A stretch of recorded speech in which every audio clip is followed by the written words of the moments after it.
नमस्ते।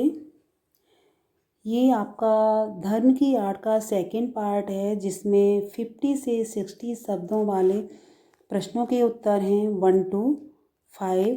पहला जो हमारा प्रश्न है, धर्म और ईमान के नाम पर किए जाने वाले भीषण व्यापार को कैसे रोका जा सकता है।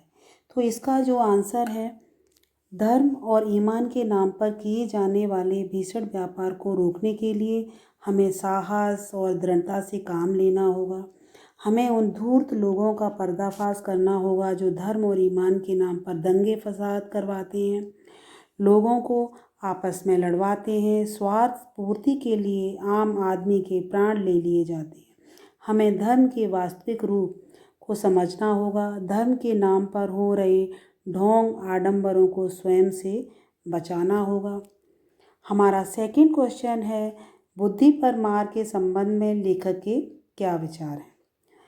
तो इसका जो आंसर है,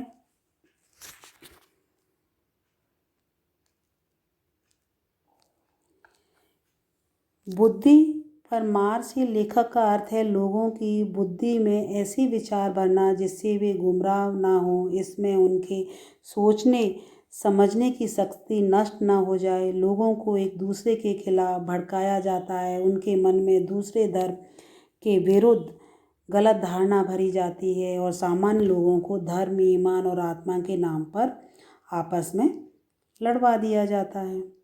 इसका थर्ड क्वेश्चन है, लेखक की दृष्टि में धर्म की भावना कैसी होनी चाहिए। तो इसका जो आंसर है, लेखक की दृष्टि में धर्म की भावना पवित्र आचरण से परिपूर्ण होनी चाहिए, शुद्ध आचरण और मनुष्यता के गुण वाली होनी चाहिए, पशुत्व को समाप्त कर मनुष्यता फैलाने वाली होनी चाहिए। धर्म की भावना ईश्वर और आत्मा में पवित्र संबंध स्थापित करने वाली होनी चाहिए, कल्याण की भावना होना चाहिए, दूसरों को भड़काने वाली नहीं। चौथा प्रश्न है हमारा, महात्मा गांधी के धर्म संबंधी विचारों पर प्रकाश डालिए। तो इसका आंसर है, महात्मा गांधी धर्म को सर्वोच्च स्थान देते थे। धर्म के बिना वे एक कदम भी चलने को तैयार नहीं थे। उनका धर्म शुद्ध पवित्र भावनाओं से परिपूर्ण था, जिसमें कल्याण की भावना निहित थी।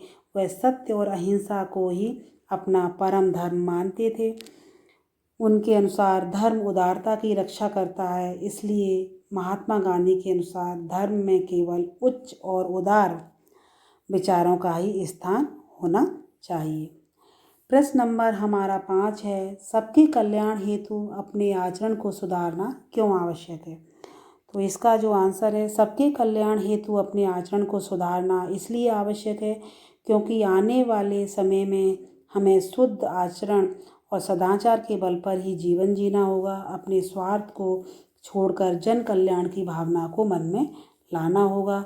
यदि हम अपने आचरण को नहीं सुधारेंगे तो हमारे द्वारा रखे गए रोजे, नमाज, पूजा और व्यर्थ हो जाएंगे। जन कल्याण हेतु आचरण में शुद्धता अति आवश्यक है। अब हमारा जो गा पार्ट है जिसमें आशय स्पष्ट है, उसका प्रश्न नंबर 1 है, उबल पड़ने वाला साधारण आदमी का इसमें केवल उतना ही दोष है कि वह कुछ भी नहीं समझता बूझता और दूसरे लोग उसे जिधर भी जोत देते हैं उधर जुट जाता है।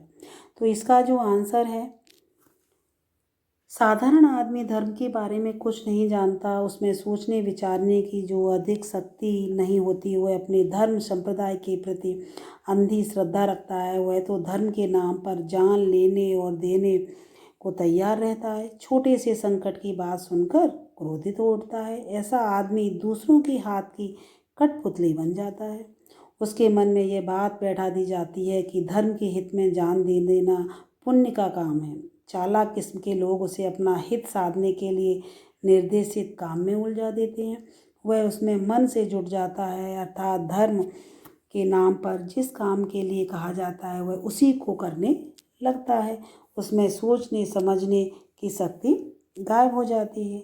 अब हमारा जो सेकंड है, यहाँ है बुद्धि पर पर्दा डालकर पहले ईश्वर और आत्मा का ध्यान स्थान अपने लिए लेना और फिर धर्म, ईमान, ईश्वर और आत्मा के नाम पर अपनी स्वार्थ सिद्धि के लिए लोगों को लड़ाना भिड़ाना।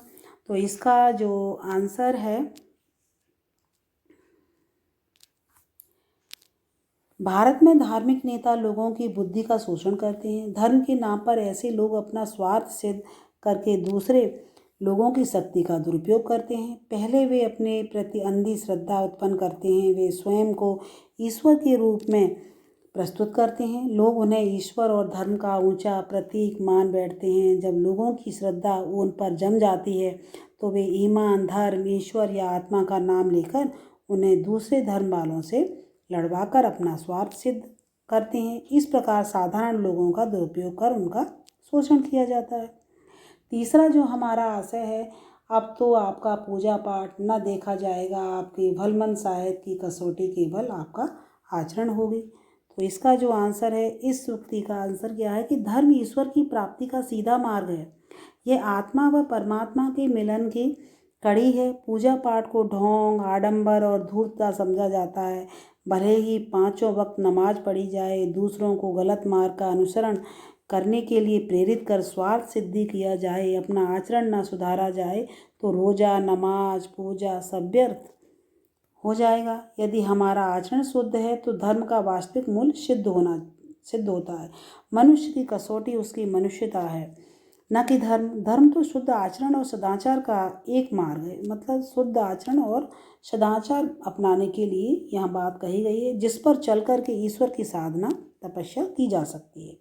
जो आशय हमारा फोर्थ है, तुम्हारे मानने ही से मेरा ईश्वरत्व कायम नहीं रहेगा। दया करके मनुष्यत्व को मानो और पशु बनना छोड़ो। जो पशु प्रवृत्ति है उसे त्यागना होगा और आदमी बनो। तो यहाँ इसका जो आंसर है,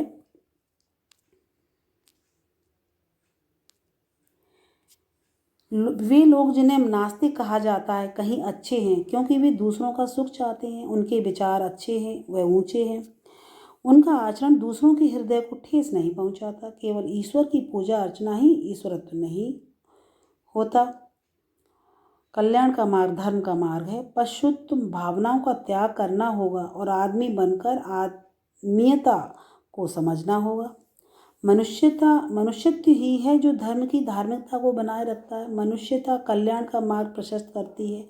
पशुता स्वार्थ की भावना को बढ़ावा देती है, जो केवल अपना ही हित चिंतन सोचता है। ये मनुष्य को ही सोचना होगा कि वह किस धर्म को अपनाता है। तो उसे एक अच्छे रास्ते अपनाने की आवश्यकता है। मनुष्यता का पालन करे, पशु प्रवृत्ति को त्यागना होगा। तो आपने यहाँ ये खा पाठ और गा पाठ के प्रश्नों के उत्तरों को देखा व समझा। आपको आसानी से समझ में आ गए होंगे। धन्यवाद।